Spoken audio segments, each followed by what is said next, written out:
Okay, that last chapter is really short, so let's do some more, yeah? Walking Wolf by Nancy A. Collins. And please let me know if you're enjoying this or not. Okay? So this is chapter 4. The first thing that struck me about the town of Vermilion, Texas was its smell. To say that it reeked would be kind. Not that living the Indian life may be all pure and natural. Indian camps were hardly known for their sanitary conditions. What with dozens of horses and people living, eating, breathing, and crapping side by side, things tend to get mighty right. However, the Indians were nomads, and so when their surroundings got too fragrant, so to speak, they'd pick up and find themselves a new campsite. Whites, on the other hand, had a tendency to stay put in their own stink. Vermilion was no more than a collection of ramshackle one-story clapboard buildings and adobe huts occupied by 47 souls, give or take. Oops. Hey, stop that. Give or take a couple of Mexicans. There was a combination saloon and body house, a feed and seed store, a general store, and a blacksmith who also stood as the local undertaker. All of these businesses lined a broad, unpaved street that, thanks to the rainy season, was composed of equal parts mud and shit, both human and horse. This foul mixture, when churned into the proper consistency by passing traffic, was capable of sucking a boot clean off a man's foot and swallowing it whole, never to be seen again. Because of this, wooden boardwalks fronted both sides of the street, with haphazardly placed planks connecting the two. In retrospect, Vermilion was a wretched little one-horse town, clinging to the edge of the Texas frontier like a tick on a dog's ear. But as far as I was concerned, it might as well have been the mysterious Philadelphia Buffalo Face had spoken of. The moment I rode into town, I was aware of all eyes being on me. Everybody stopped what they were doing to stare after me, watching me the same way a cougar does a wolf that's wandered into its territory. What with my pony and my braids and breech clout, I must have looked like a full-blood Comanche brave.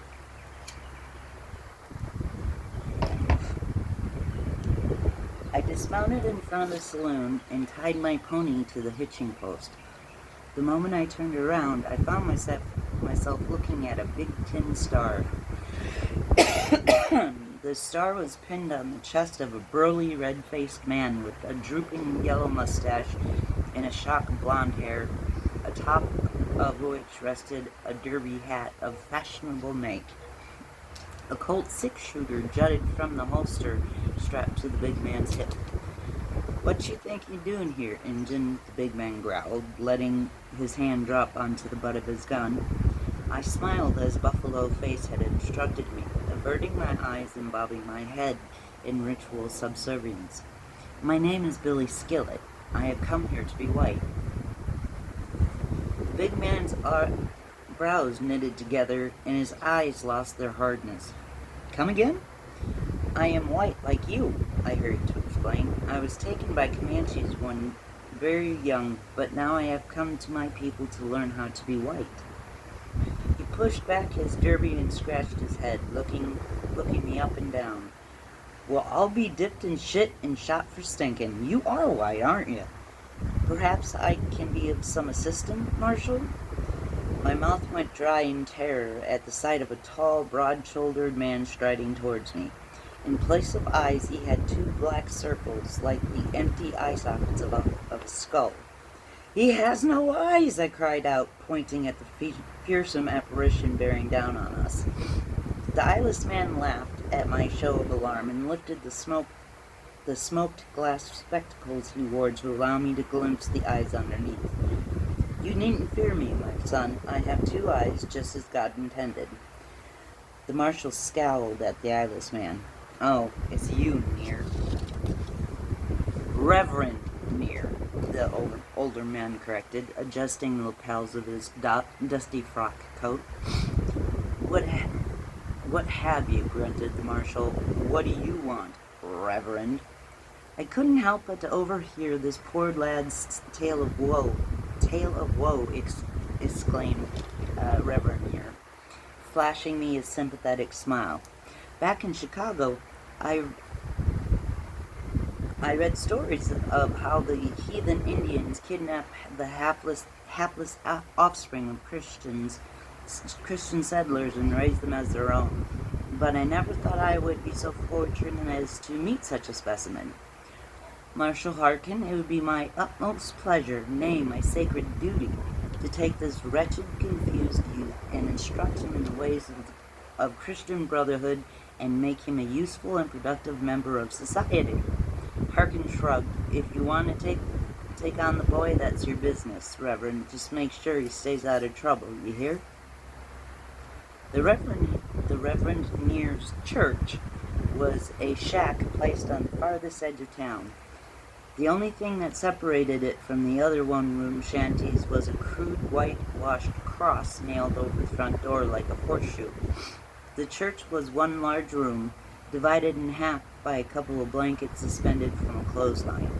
The front half housed a couple of long benches and a wooden lecturing podium made from soapboxes.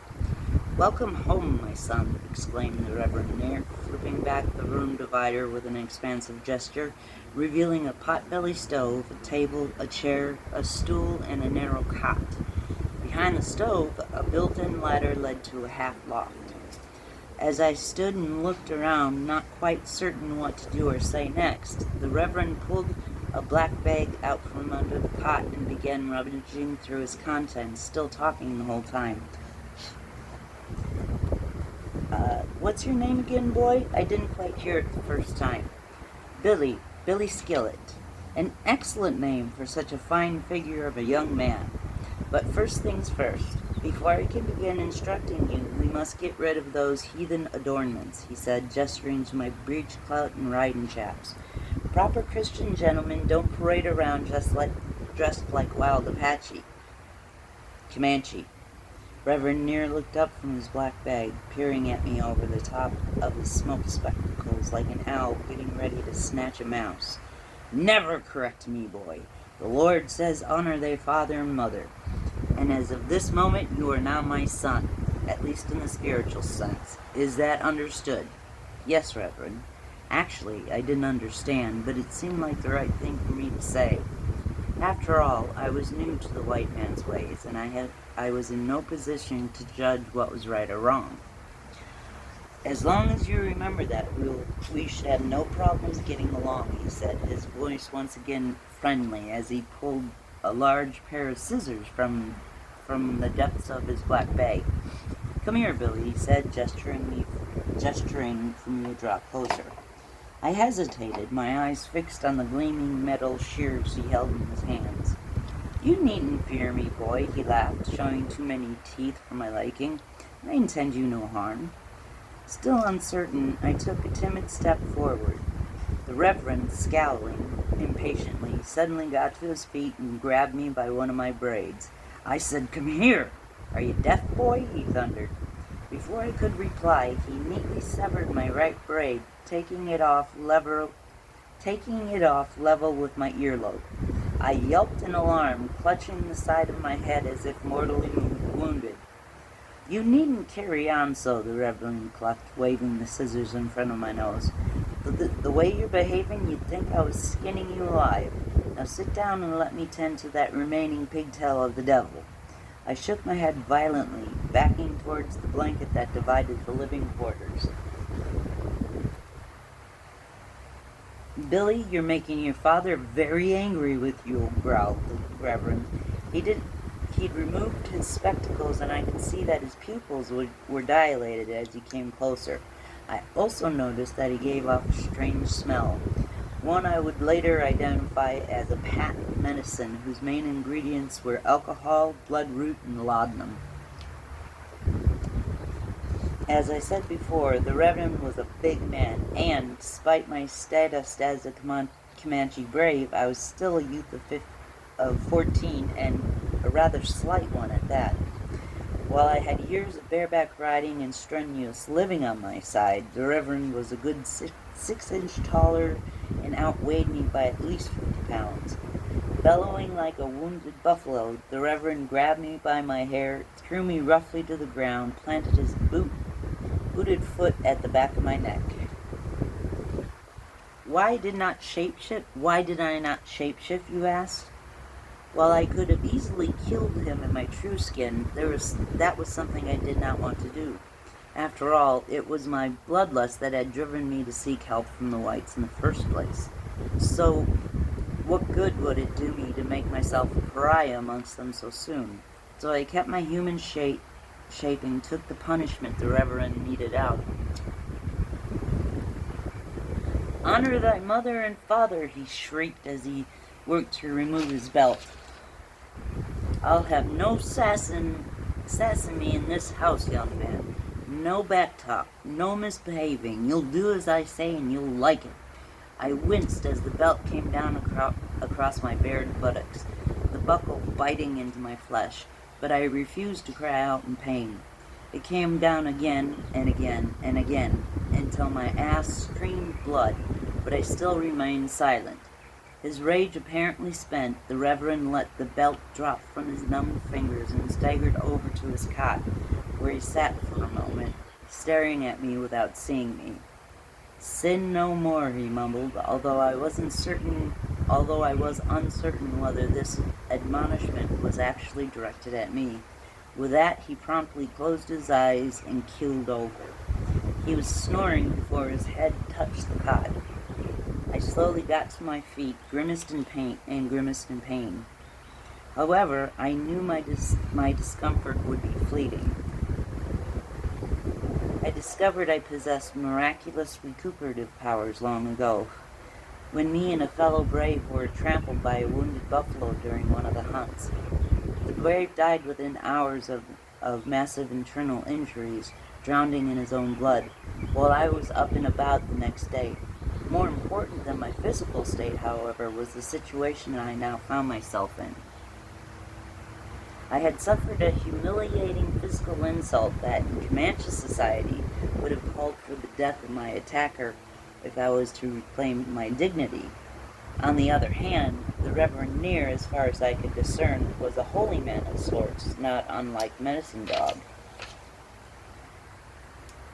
which meant he had access to hidden knowledge and was therefore worthy of respect. And it was well known that shamans of great power are often quite mad. What's going on me? We're often quite mad, prone to fits of violent, irrational behavior. And those who wish to learn from a shaman must suffer the ritual debasement to prove themselves worthy.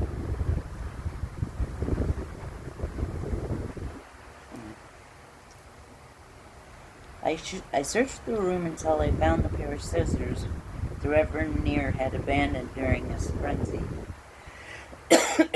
I looked at them for a long time, then at the Reverend snoring away, fully clothed on his cot. Then, without any hesitation, I reached up and snipped off my remaining braid. My time with the Reverend lasted 3 months, and every moment is... Oh, crap. Okay. And every moment remains vividly etched in my memory. For the longest time, I had no idea whether my so-called spiritual father was a holy man or a raving lunatic. Since I had nothing to compare white society against except the Comanche way of life, I was somewhat at a disadvantage. During our frequent tutoring lessons, which consisted of the Reverend reading aloud certain passages from the Bible and a pamphlet he called What Every Good Boy Should Know,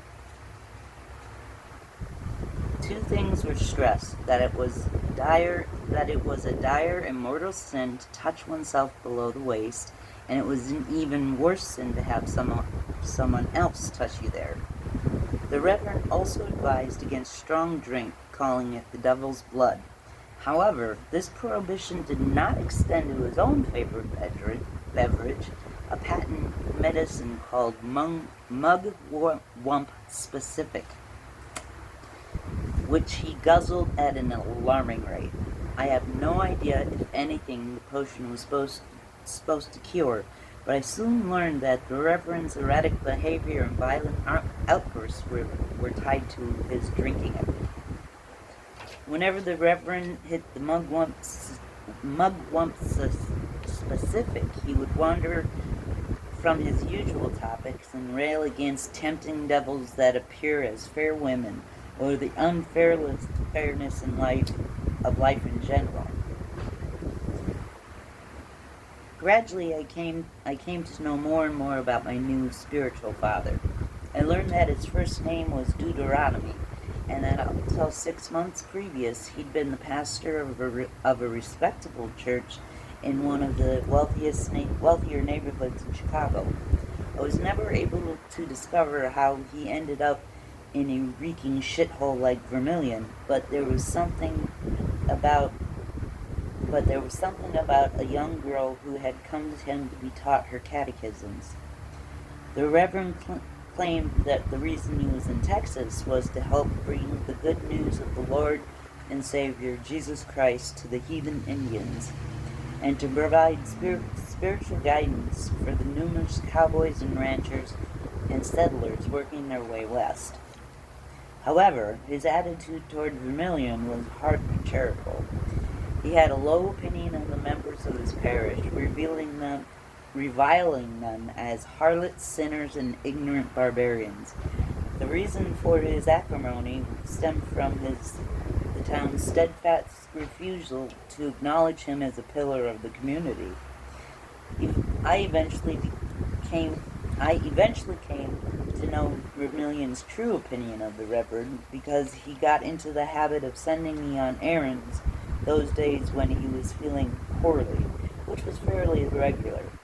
I would go alone to the general store and to pick up his weekly supply of beans, bread, coffee, salt pork, and his Mugwump Specific, which gave me the chance to view the town and its inhabitants without the Reverend being around. On my first solo journey to the store, the Reverend lectured me at length on how important it was for me not to set eyes on the Palace of Trollops, or for fear of my mortal soul. Since the general store was 2 doors down from the saloon, it was hard for me to avoid seeing it, either coming or going. As I was leaving the general store laden with groceries, I noticed Marshall Harkin seated in a Brentwood rocker outside the saloon, rocking gently back and forth. Without missing a beat, he glanced over my direction and beckoned me to come closer. Although I was fearful the Reverend might be using the all-seeing eyes of God, as God he was always talking about, to keep track of my comings and goings, but I was curious. Since my arrival in Vermilion, the Reverend had kept me sequestered from its other citizens, assuring me it was for my own good, as the town was, in his own words, a hotbed for all manner of sin and unnatural vice.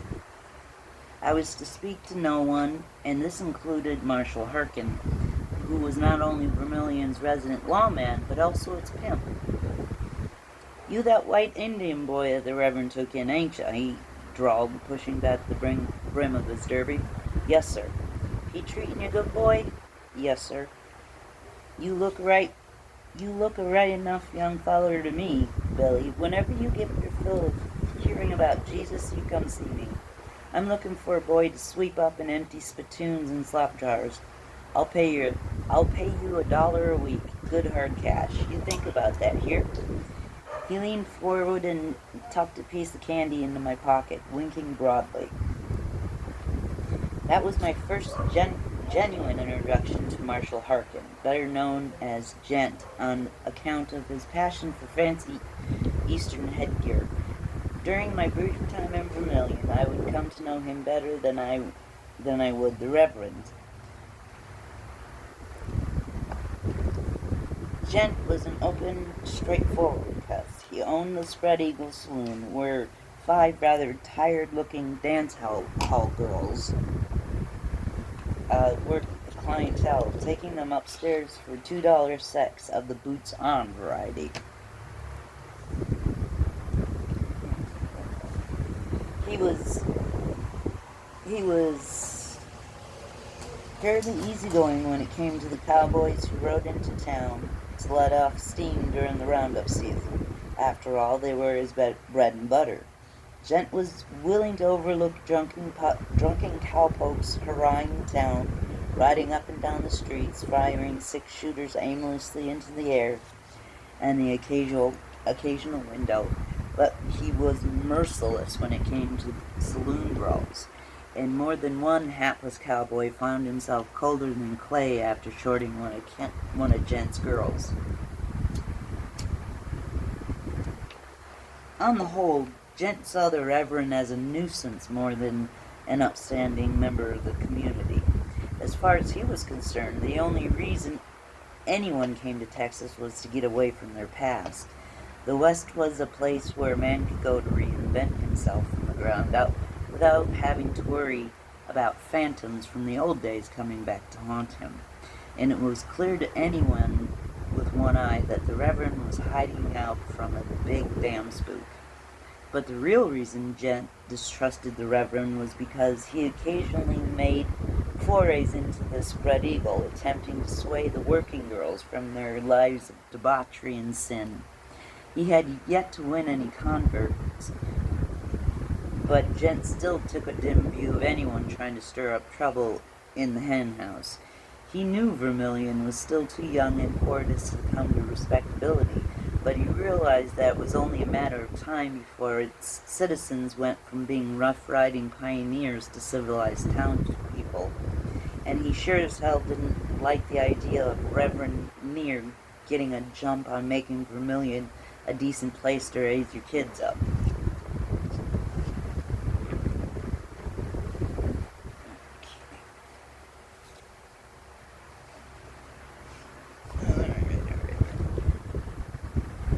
He needn't have worried. Assuming Vermilion had a future at all, the Reverend was hardly destined to be its midwife. Besides, he didn't fool the whores one bit. They knew a sinner when they saw one.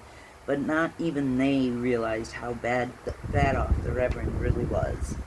Which leads me to the little girl. I don't recollect her name. Sorry.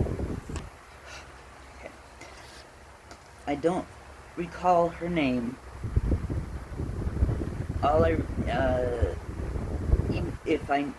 It's possible I never knew it in the first place. All I remember is that she was one of the children that belonged to an immigrant sodbuster who lived on a farm just outside of town. Every now and then the Reverend would ride out there on his mule and try to convert the half-dozen or so families scattered about the countryside, but with little success. Most of them barely spoke enough English to buy seed and sell their eggs and butter, much less understand the gospel according to Deuteronomy Near. The little girl had disappeared one evening around supper time. Apparently a rather boisterous child by nature, she had talked out of turn while at the dinner table, incurring the wrath of her parents. Her punishment was to stand on the front porch until the rest of the family had finished eating. When the mother got up to tell the little girl she could come back in, she was nowhere to be found. At first they thought she was playing a trick on them, but then when several hours passed and the little girl still hadn't returned, her father rode into town and reported her disappearance as best he could to Marshall Harkin. Gent rounded up a search party. I asked Reverend Neer if I could help search for the missing child, but he refused to grant me permission. When the first day of searching did not turn up any sign of the missing girl, Gent became convinced that one of two things had happened. That either she had been kidnapped by wild Indians or carried off by wolves, possibly even a bear. When the farmer translated the marshal's suspicion to his wife, the poor woman became hysterical. They found the little girl on the second day. After searching around gullies and washes, it turned out that she was in her very own front yard. They found her in the well. She had a burlap bag over her head, and she was missing her knickers. The marshal arrested the hired hand, who was a touch feeble-minded and had gotten in trouble the last season for fucking some of the livestock, where the neighbors could see. After a trial of sorts, they hung him. They never did find the little girl's knickers. The Reverend, being the only man with a cloth in the county, officiated at the burial, even though the dirt farmers couldn't speak a lick of English and were probably Lutheran to boot. I was there to help officiate, although all I did was stand to one side of the Reverend and pretend to look sad. Since I didn't have anything else to do, I'd studied the grieving family. The mother was a stout, round-faced woman who probably wasn't as old as she looked, her eyes red and swollen from crying. The father was tall and raw-boned, his face unreadable as he tried to comfort his wife.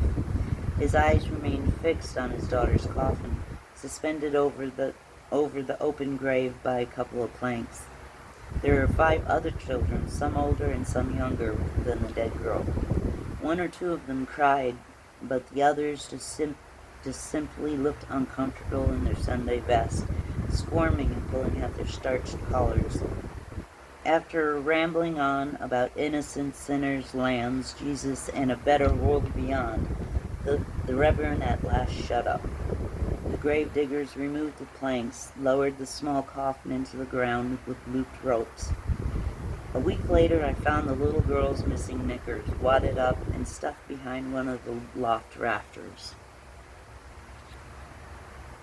They were stiff with dried blood and semen. I didn't know what to do about what I'd found, but I knew what it meant. It also decided something for me. The only reason I'd put up with the Reverend's madness in the first place was the belief that he might have the wisdom to teach me how to control the killing wildness inside me. But now I knew for certain that the Reverend lacked the ability to curb even his own bestial tendencies, much less mine. That night, while he was passed out, I packed what few belongings I could call my own and trudged over to the Spread Eagle. Gent was playing solitary at the saloon, a bottle of rock gut at his elbow and a foul-smelling hand-roll dangling from his lower lip. "Get enough of Jesus, son?" "Yes, sir. I come to see you about that job." Gent grunted as he laid down another card. "I figure you'd be coming around sooner or later. I pay $1 a week plus what you can roll off the drums. All yours, Billy." "Thank you, sir. Now get to work. I got slop jars that need scrubbing." I must have scrubbed every slop jar in Vermilion that evening. And considering that most folks crapped in tin cans instead of porcelain chamber pots, that was probably a fair bet. After I finished with the slop jars, I had to clean and polish the spittoons, sweep and mop the front saloon. By the time midnight rolled around, I was so tired I couldn't raise my arms over my head to take my shirt off. The bartender showed me my room. Little more than a storage closet next to the back door, but at least there was a mattress on the floor. I'd been sleeping on nothing but dirty straw in the Reverend's half loft, so this looked fairly ritzy. I collapsed into a sleep so deep I didn't even dream. The next thing I knew, there was a crashing sound coming from outside, the sound of a familiar voice raised in anger. Where is he? My eyes flew open and I had to fight to keep my fur from rising to the surface in self-defense. A growl slipped from between my clenched teeth. Where is that thankless little heathen bastard?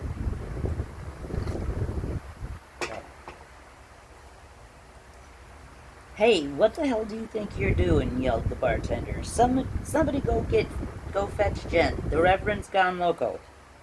The storage room door was jerked open and Reverend Near's frame filled the threshold. The stink of mugwump suspicious, we'll just call it mugwump, okay? And madness radiated from him like heat from a flat rock. I scrambled to my feet to avoid being kicked in the ribs. There you are, you ungrateful little piece of shit, he hissed. I go to sleep for a few hours, and what do? You turn on me and embrace mine enemies. He shook his head sadly, and for a moment it looked like he was about to cry. I thought I could save you, Billy. I really believed that God had a plan for you. But I was wrong, horribly wrong. You're just another sinner, given over to base fornication and intoxication. Sweat began pouring off my brow. Being so close to the Reverend's insane rage was making me twitch. If I didn't get out in the open soon, I would shapeshift involuntarily. I tried to move past the Reverend, but he surged forward, grabbing me by my shirt, lifting my heels off the ground as he slammed me into the shelves lining the tiny room. His face was inches from my own, and one of the lenses in his smoked spectacles was cracked. "Honor thy father," he bellowed. "Honor thy father, you little shit." I lost control then, but only for a second. It was enough.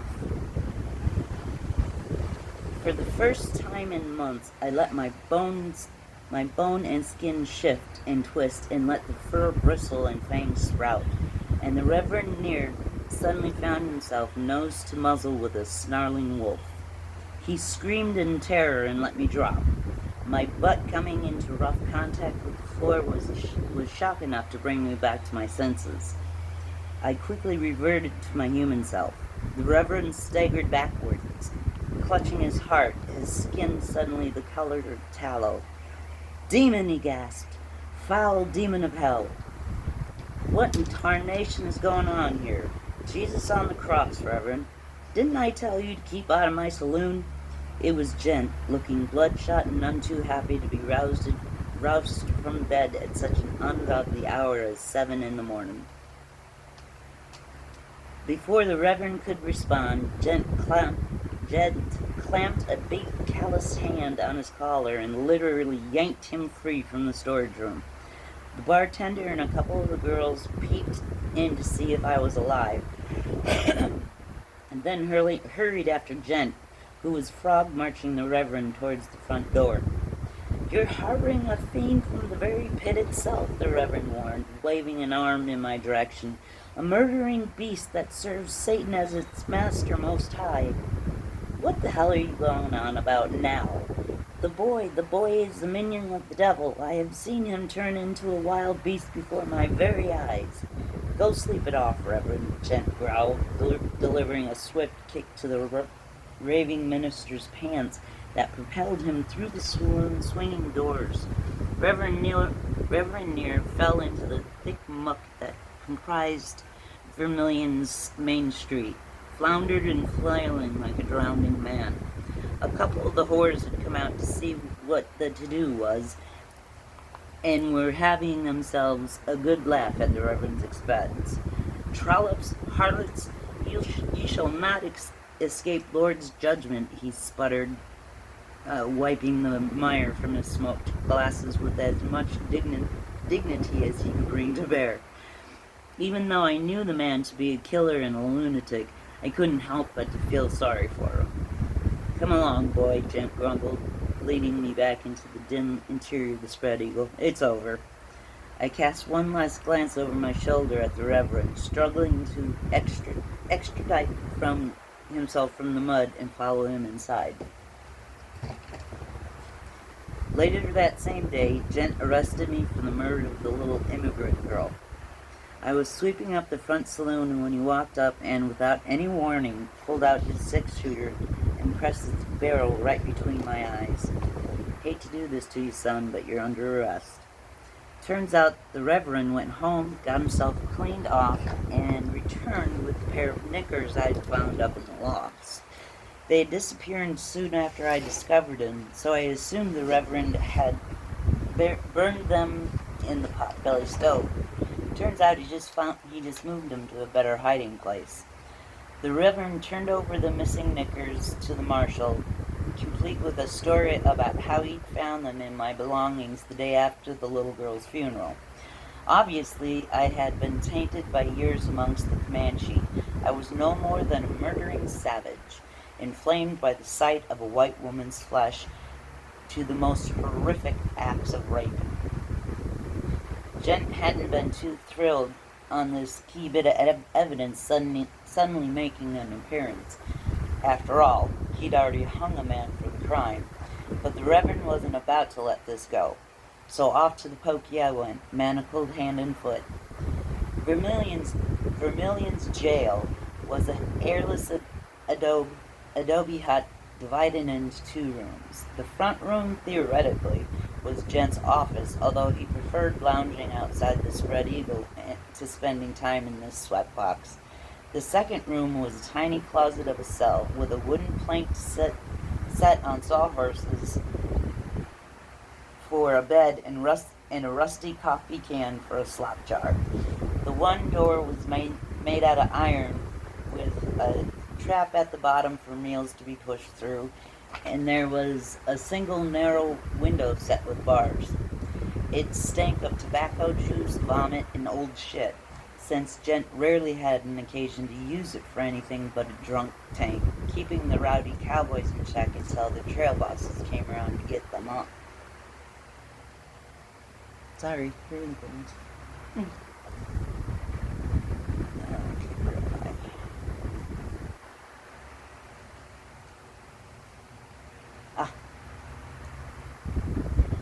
As I sat on the rough plank studying the heavy manacles that hung from my wrists and ankles, I realized that my time as a citizen of Vermilion had reached its end. I knew what I had to do, and there was no joy in that knowledge. I had come to this place in hopes of learning how to tame the darkness in my heart, only to be forced farther from that light than before. Shortly before dusk, Gent pushed a dented tin plate of red beans, cornbread, and a cup of cold coffee through the trap. He did not say anything, but I could feel him looking at me through the observation slit as I ate what was to be my last meal in Vermilion. I pushed the empty plate back through the slot and remained crouched by the door, listening to the clock of his boots as he walked away, locking the front door behind him. I waited until it was well and truly dark before shapeshifting. The heavy manacles dropped off my transformed wrists with a shake of my hands. I stepped out of my leg shackles, my paws scuffing the floor in a ritual of dismissal. I could have made a symbolic show of force by literally snapping the chains that bound me, but I had neither the time nor the interest in such foolishness.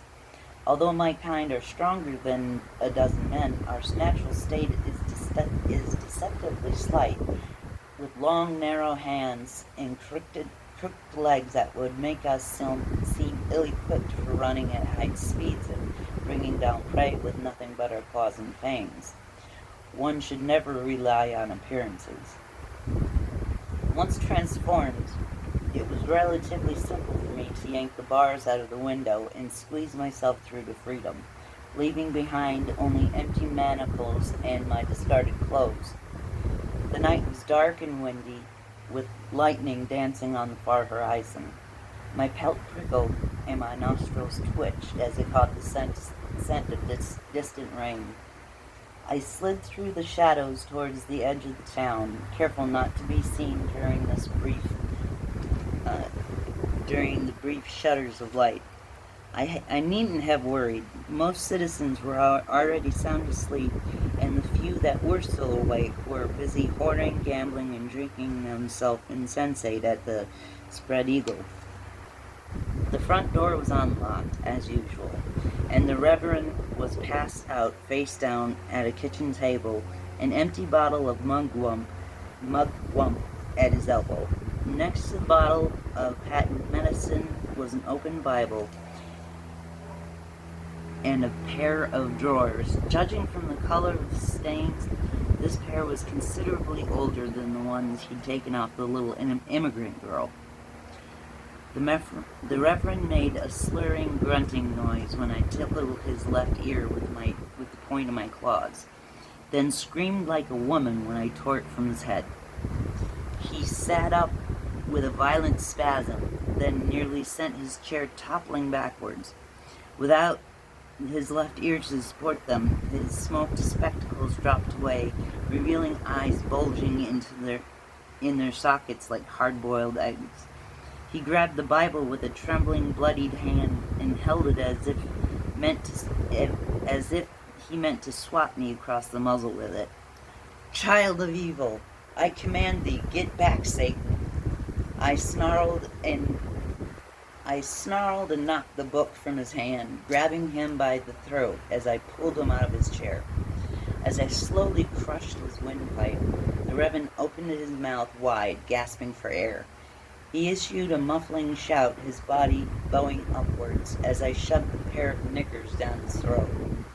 The Reverend thrashed under my grip for several seconds, and although he was a very strong man, there was never any chance of him breaking free, and he knew it. I left him there for the others to find, his mouth filled with a dead girl's underpants. No doubt the whores in the saloon would be surprised. I crept from the Reverend's shack, pausing to warily eye the approaching storm. Weather on the plains has a tendency to be sudden and violent, quickly metamorphosing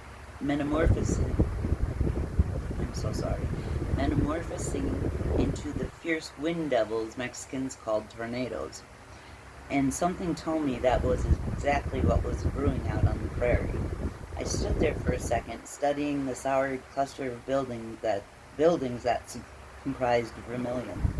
Pricking my ears forward, I could make out the Spread Eagle's piano in the distance, along with an occasional shriek of a whore's laughter. Maybe they knew there was a storm coming. Maybe not. Buffalo Face had been right. Whites were crazy, although some seemed crazier than others.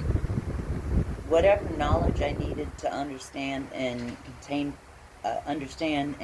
my beast nature whatever it might be, it certainly did not lie in Vermilion, Texas. I turned my back on the town and headed into the surrounding night. Less than an hour later, the storm caught up with me, pummeling me with hail the size of a child's fist. The wind was so fierce it knocked me down and kept me there, as if a giant hand was pressing me into the ground. I knew that if I remained in the open, I ran the risk of being sucked into the storm. I'd seen a full-grown buffalo shoot into the sky like a stone from a sling a few seasons back. There was so much dust and dirt kicked up by the storm, it was impossible to see more than a foot in front of me, but I had the impression that the air above me was alive and angry, seething with raw power. Using all of my strength, I crawled on my belly until I came to a dry riverbed and rolled down the bank, pressing myself against the overhang for shelter. By this time the rain was coming down with such force it stung like nettles, and jagged fingers of lightning tore the night sky. There was a distant rumbling that seemed to be growing closer, and at first I thought it was thunder, until I realized I wasn't hearing it, but feeling it through my feet. I looked up just in time to see a 6-foot high wall of churning water, mud, and other detritus coming down the riverbed in my direction. Even given my superior strength and speed, there was nothing I could do. The flash flood hit me with the force of a full throttle steam engine, pulling me under and dragging me along as it raced toward nowhere. I surfaced once long enough to glimpse the silver moon peeking through the heavy clouds, and then a branch from an uprooted tree crashed into the side of my head, and everything went dark. Okay. Cliffhanger! Join me later for chapter 5. And please, if you're actually watching these, let me know if you like them. I used to do the voices for my kids when they're younger. But yeah, let me know if you're enjoying it. And y'all stay safe out there. I love you.